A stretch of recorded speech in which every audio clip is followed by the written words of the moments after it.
সুপ্রভাত বন্ধুরা, কেমন আছো তোমরা সবাই? আশা করছি সবাই ভালো আছো। আমি সুস্মিতার সংসারে তোমাদের সবাইকে অনেক স্বাগত জানাচ্ছি। আজকে আমার প্রথম ব্লগ, তবে ইউটিউব জার্নিটা কিন্তু প্রথম নয়। এর আগেও আমার একটা চ্যানেল ছিল, তো যাই হোক সেসব কথা সেটাকে আমি কন্টিনিউ করে উঠতে পারিনি। তবে ভাবলাম হাল ছেড়ে দিলে তো চলবে না, চলো নতুন করে পথ চলা শুরু করে যাক। তো তার কারণের জন্য আবার একটা চ্যানেল আমি ক্রিয়েট করেছি। আর তোমরা যদি একটু সাপোর্ট, একটু ভালোবাসা আমাকে দাও, তাহলে আমি অবশ্যই এই চ্যানেলটাকে গ্রো করতে পারবো এবং সফল হতেও পারবো।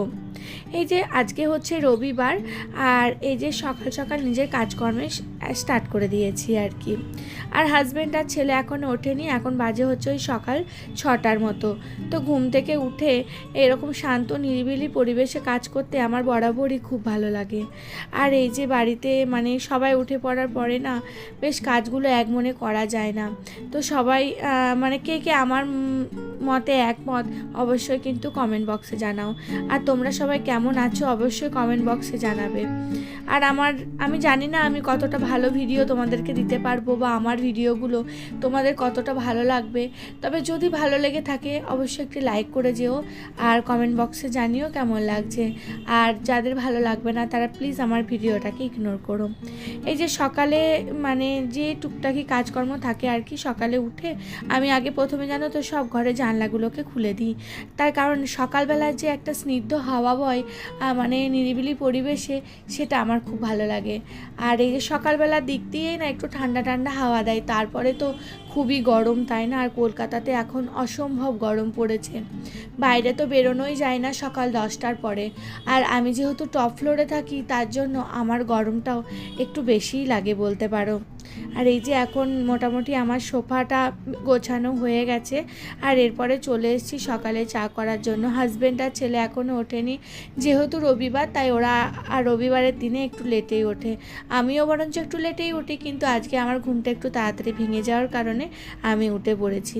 আর এইদিকে এই যে স্নান টান করে আমি এখন চলে এসেছি রান্না বান্না করার জন্য। ঘরের যা সমস্ত বাসি কাজ ছিল সেই সমস্ত কাজকর্ম করে আমি এই যে একটুখানি নিজে ফ্রেশ হয়ে পুজোটা করে নিয়েছি। তবে এখনও যে স্নান করেছি তা না, আসলে যেহেতু খুব গরম তাই এখন আমি না রান্না বান্না করার পরে স্নানটা করি।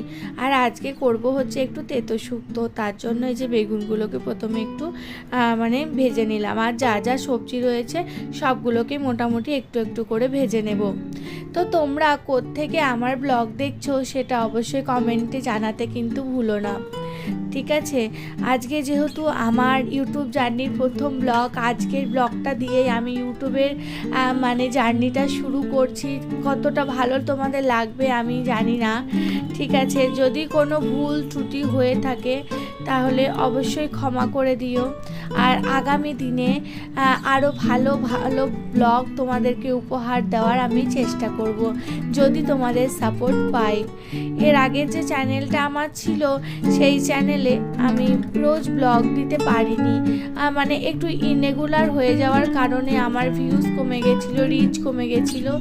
আর এরকম করে করে না চলছিলই না, তাই আমি মানে বেশ কিছুদিন ইউটিউব থেকে বিরত ছিলাম।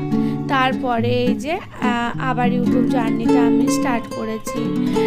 ভাবলাম যে এই যে ঘরে বসেই থাকি, তো মানে কাজকর্মগুলো তোমাদের সাথে একটু শেয়ার করি, আমারও ভালো লাগবে। তো সেই কারণের জন্য ইউটিউবে আসা বলতে পারো।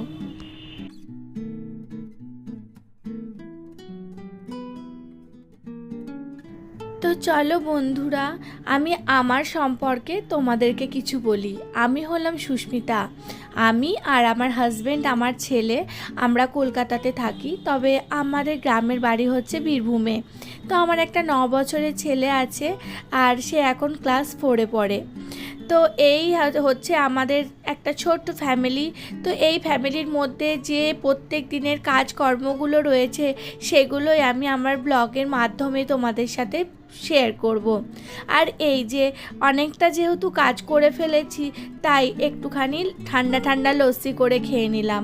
আর হাজব্যান্ড আর ছেলে ব্রেকফাস্ট করে গিয়েছে একটা কাজে, তো এখনও ওরা বাড়িতে আসেনি।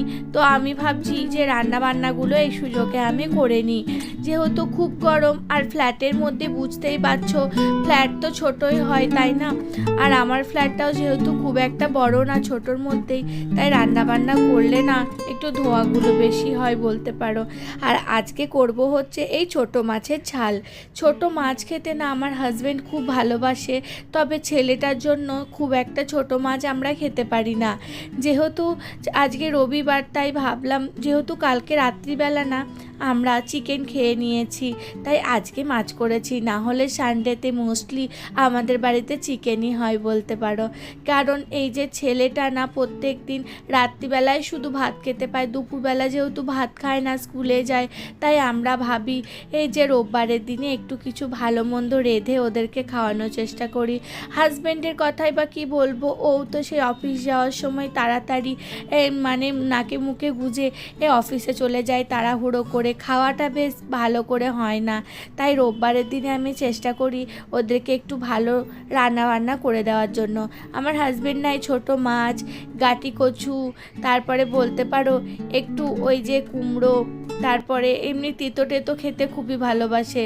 তাই এরকম রান্নাগুলো তো মানে সকালবেলা খুব একটা হয় না, তাই ভাবলাম যে মানে ছুটির দিনে এই সমস্ত রান্নাগুলো করি আর কি। শুক্তো করতে যেহেতু অনেকটা টাইম লাগে, আর সকালবেলা খুব ব্যস্ত শিডিউল, তার জন্য এগুলো করা যায় না। এই যে এখন আমার রান্না বান্না একদম কমপ্লিট হয়ে গেছে, আর একদম রান্নাঘর পরিষ্কার করে নিয়ে তারপরেই আমি স্নান করতে যাব। তারপরে স্নান করে এসে আমি ভাতটা খাবো, ঠিক আছে। আর এই যে রান্না করার পরে রান্নাঘর যতক্ষণ না পরিষ্কার পরিচ্ছন্ন হচ্ছে, আমার মধ্যে না একটা লো এনার্জি জানি না কাজ করে। এটা কি তোমাদের সাথে হয়?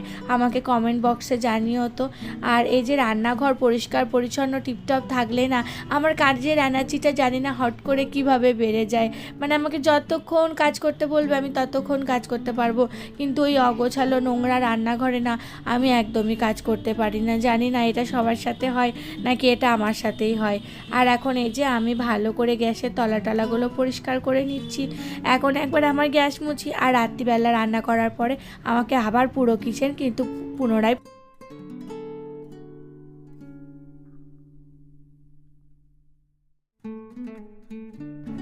তো রান্নাঘর তো মোটামুটি আমি পরিষ্কার করেই নিয়েছি। আর এরপরে বেসিনে যে বাসনগুলো জমে রয়েছে সেগুলোও একবারে একসাথে ধুয়ে নেব। তারপরে বাথরুমে কিছু জামা কাপড়ও ভিজিয়ে রেখেছিলাম, সেই সমস্তগুলো কেচে ওপরে মেলে দিয়ে আসবো। তো দেখতে পাচ্ছ আমার রান্নাঘর একদম পরিষ্কার পরিচ্ছন্ন। আর এই যে এখন ছাদে চলে এসেছি, জামা কাপড়গুলো মানে ছাদে মেলে দেবো আর কি। আমি যেহেতু রেন্টেড হাউসে থাকি, তাই মালিকের মনের মতোই সব কিছু করতে হয় বলতে পারো। ওরা না ব্যালকানিতে খুব একটা কাপড় জামা মেলতে দেয় না, আর এখানে প্রায় সবাই ছাদেই জামা কাপড় মেলে। তো চলো আজকের মতো আমার কাজ এখানে কমপ্লিট। তারপরে ভিডিওটা আমি এখানেই শেষ করছি। ভালো লাগলে একটি লাইক করো, সাবস্ক্রাইব করে পাশে থেকো। আজকের মতো টাটা, দেখা হবে পরবর্তী নেক্সট ব্লগে।